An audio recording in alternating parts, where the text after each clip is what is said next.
Take a second and look at your browser tabs. If you have more than 10 open, or if your phone is buzzing with a Slack notification asking a question you've already answered 3 times this week, we need to talk. You aren't busy, you're overwhelmed. There is a massive difference. Most founders are essentially professional firefighters. They wake up, grab their hose, and spend 14 hours a day putting out fires they actually started months ago because they didn't have a system. They think the solution is to work harder or find a better app, but you can't out-hustle a bad architecture. I've studied the calendars of people who build 8-figure companies while still making it home for dinner, and what I found wasn't a secret tool. It was a set of 10 brutal laws of time.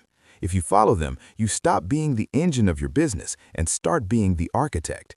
If you ignore them, you're just a well-paid employee in a company you happen to start. The first law is the law of strategic laziness. We've been fed a lie that a good founder is always the first one in and the last one out. That's not leadership, it's a martyr complex. I remember a founder who spent 3 days debating the specific hex codes for his app icons, while his sales team was waiting on a commission structure to actually motivate them. He worked 14 hours a day, but was strategically lazy about the things that actually mattered. The law is simple. If a task doesn't directly contribute to the primary growth lever of your business, you should be too lazy to even consider it. Protect your energy for the big moves, the A-plus decisions that change the trajectory of the next year, not just the next hour. The second law is the time debt rule. Every time you say yes to something today, you are taking out a high-interest loan on your future self. We treat our future time like an infinite resource. Sure, I can jump on a 30-minute intro call next Tuesday, we say. But when next Tuesday arrives, you realize that call cost you 2 hours of deep focus work, and now you're staying late to finish your real priorities. You are robbing your future self of the freedom you're working so hard to create. True founders treat their future time like it's worth $1,000 an hour. They are ruthlessly polite with their no. They realize every yes to a distraction is a no to their vision. If it's not a hell yes, it has to be a no, or you'll spend your life paying off the debt of other people's priorities. The third law is the asymmetry of choice. Most of your day is filled with flat tasks, things that take an hour and yield an hour's worth of results, like sending an email or checking a bank balance.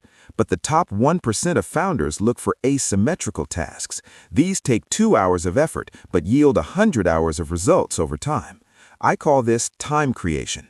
For example, spending 3 hours today building a standardized onboarding flow for new clients feels like work, but that system will save you 50 hours of manual back and forth over the next 6 months. You just created 47 hours of life. If you aren't spending at least 20% of your week on tasks that create time, you are slowly drowning. You're just treading water while the tide is coming in. The fourth law is the communication tax. In the modern world, we are taxed on our attention every time we open an app. I knew a CEO who prided himself on an open-door policy.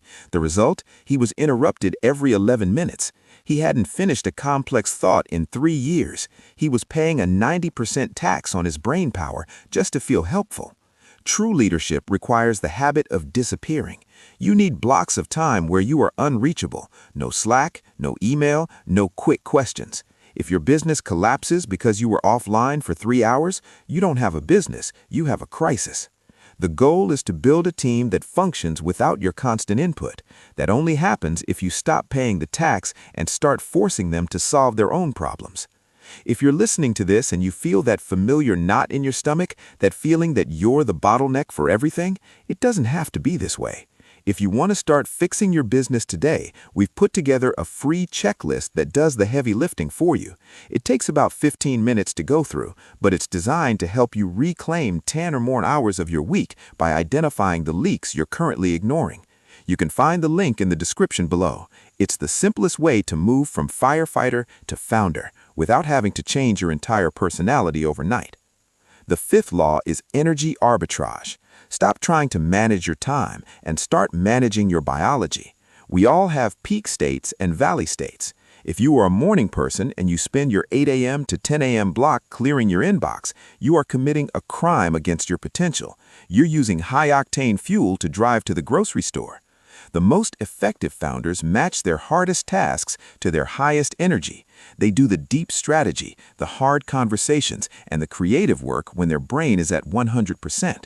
They save the boring admin and the low-level meetings for the 3 p.m. slump when they're barely functioning anyway. That's arbitrage. You're getting the same amount of work done, but the quality of the big work is infinitely higher because you weren't exhausted when you did it. The sixth law is the who multiplier. A manager asks, how do I do this? A founder asks, who can do this for me? This isn't just about hiring, it's about a mindset of leverage. I remember a founder who was spending 5 hours a week doing his own bookkeeping because he liked to keep an eye on the numbers. That was the most expensive bookkeeping in history.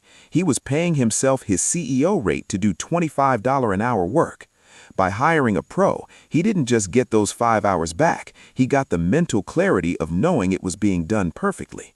Every time you take a task off your plate and give it to a who, you are buying back a piece of your soul. You have to let go of control to gain freedom. If you are the best person in your company at every task, your company will never grow past your personal capacity.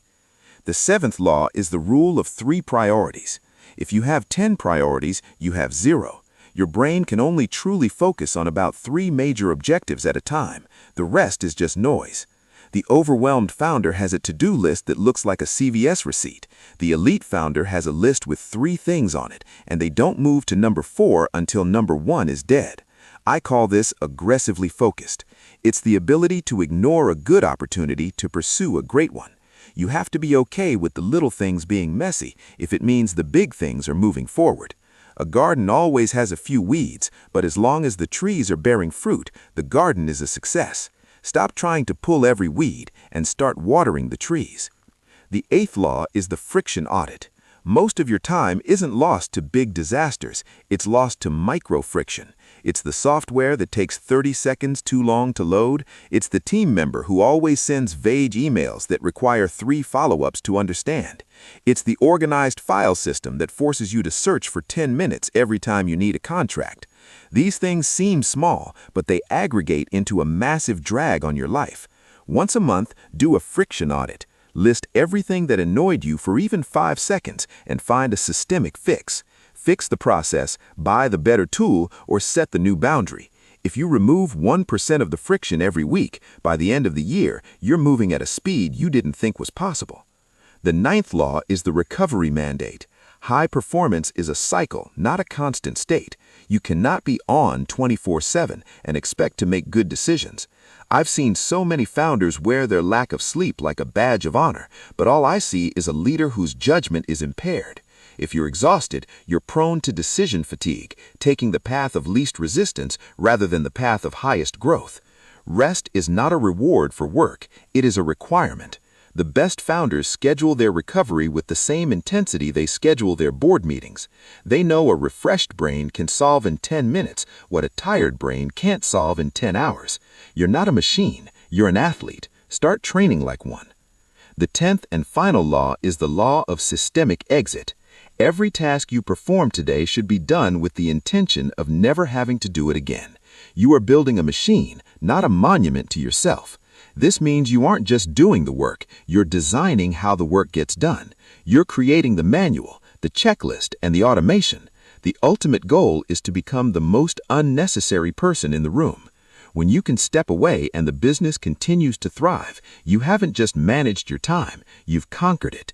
You've reached the point where your time is truly your own because you've decoupled your income from your hours. Most people spend their lives reacting to the clock, feeling like they're losing a race they never signed up for. But time is the only asset you can't earn back. You can lose $1 million and make it back next year, but you can't get back the 3 years you spent being busy instead of purposeful. These 10 laws are about having the courage to stop doing and start building. It's a terrifying shift because it means you have to trust your systems and your people more than your own ego. But on the other side of that fear is the freedom you were looking for when you started. Are you ready for the complete self-running business system? We've created what we believe is the best business course on the market. We show you exactly how we build businesses that run without us, step by step, from the leadership architecture to the automated operations. You can sign up 100% free, no credit card required, and get instant access to the full course intro right now. The link is in the description, and it's also the very next video on your screen. It's time to stop letting your business own your time and start owning your business. I'll see you in the next one.